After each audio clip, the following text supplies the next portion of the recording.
Hey, we're live at the studio in Reason Fitness.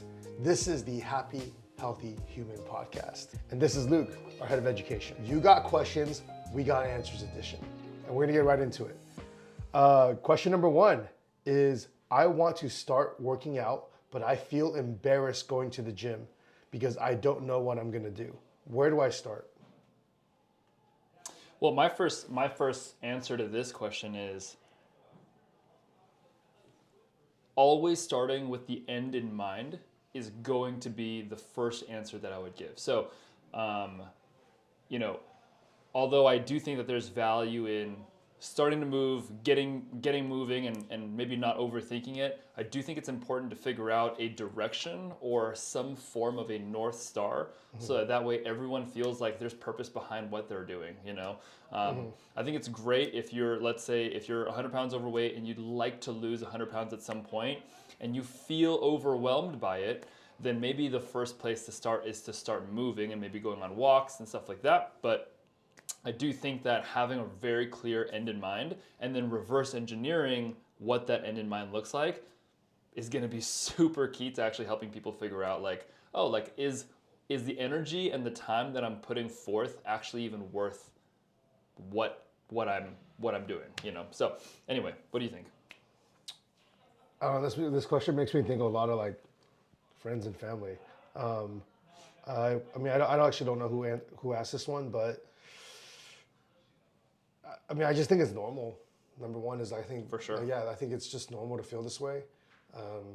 A gym can be a very intimidating place.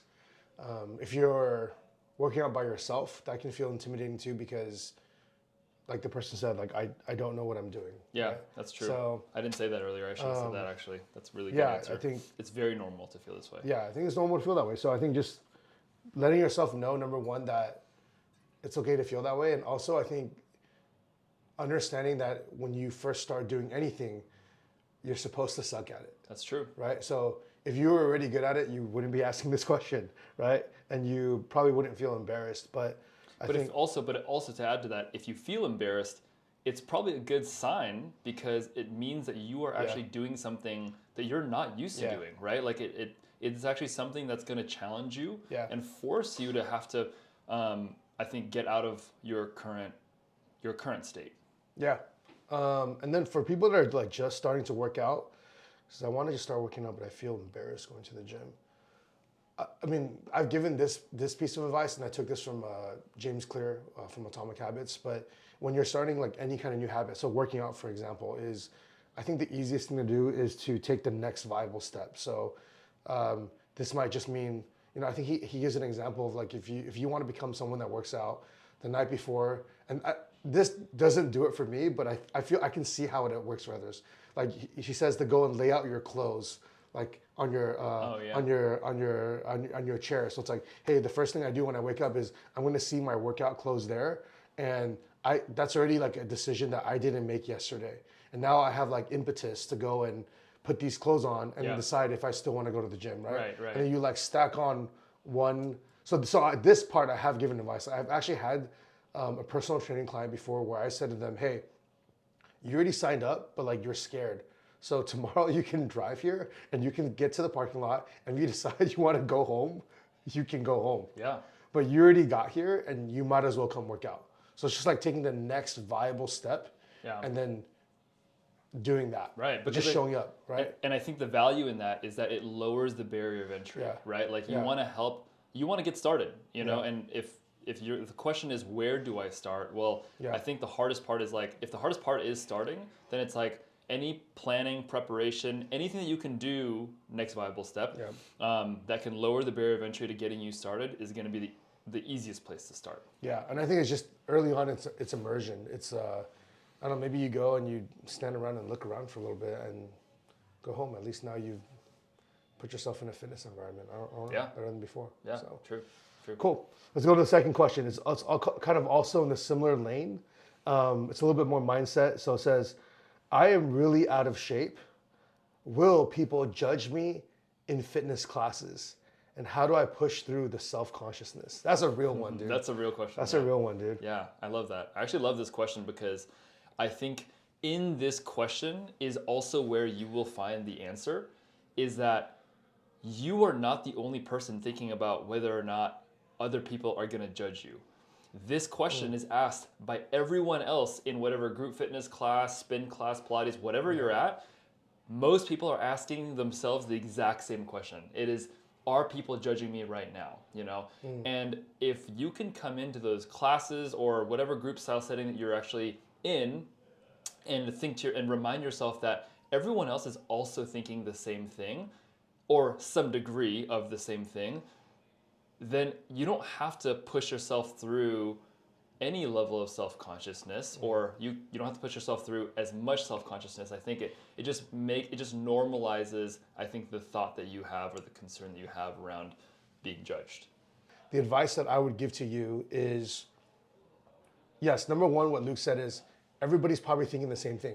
But to also dispel the thing that you feel is I don't think anybody's actually judging you. And when I say I don't think anybody's actually judging you, I say that in the vein of being someone that was the beginner at something. And I think I usually think about that when I've joined like a lot of business groups I've been in or different masterminds. I always feel like this imposter when I first come in. Yeah. And what I've realized in being part of those groups is anybody that is further along in me in the journey, that has more experience, that is a better athlete than me or better at business, they never judge. They're actually they're super open in giving me advice or giving me like a hand up. And they're actually really encouraging and become like my number one fans. Right. Versus like, oh, like you suck or you don't move well. Like I have seldomly seen anyone that's actually better than me be a hater.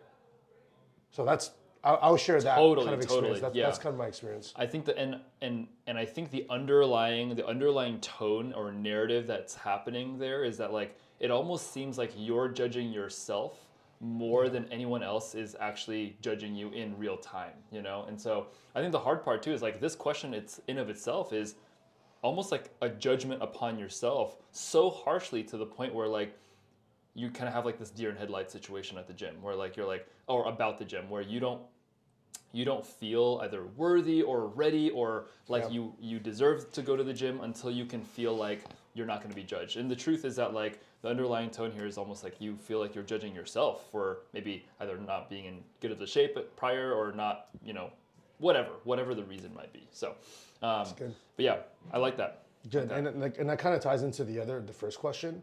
The other person answers like the same answer is like, Feeling embarrassed. Yeah, everybody's got to be a beginner at some point. Right, and for sure. You think about it, like Michael Jordan didn't know how to shoot a basketball at some point. Yep. Wayne Gretzky didn't know how to use. Damn, that's embarrassing, bro. Was it hockey stick? Yeah.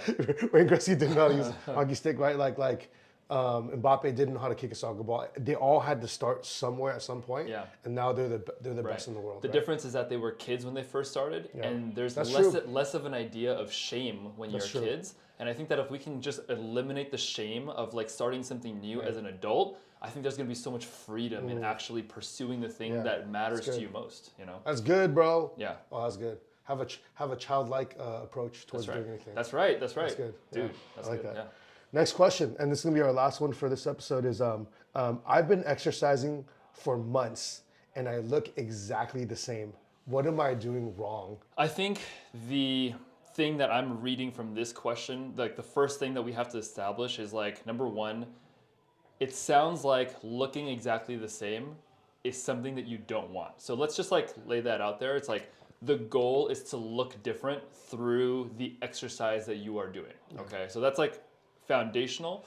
We're gonna establish that like, I'm assuming that this person's goal is to improve their body composition in some form through exercise or whatever they're doing for their fitness. Now, the question is, what am I doing wrong?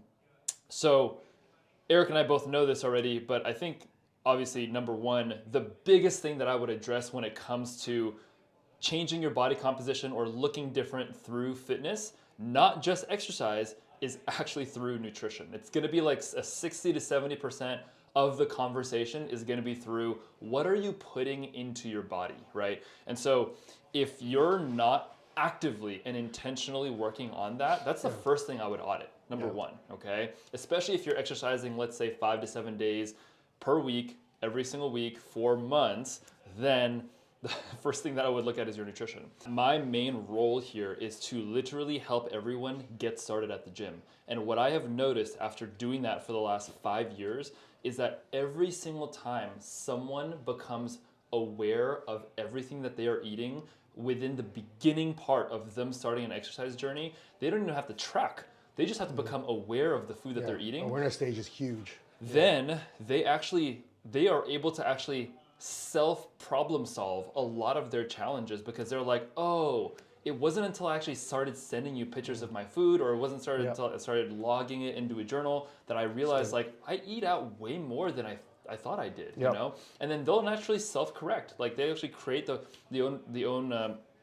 corrections themselves, and then they're like, oh my gosh, like I'm losing weight and I haven't even really tried anything yet, you know? And so, so I think the awareness is gonna be like the foundation of also like figuring out like, it's the awareness of the actions that you're doing. I think if you can create that awareness, I think you'll set yourself up for really easy tracking in the future too. It's good. That's our first episode of You Got Questions, We Got Answers on the Triple H podcast. Remember, everybody has something worth training for. If this helped you, share it with a friend who needs it.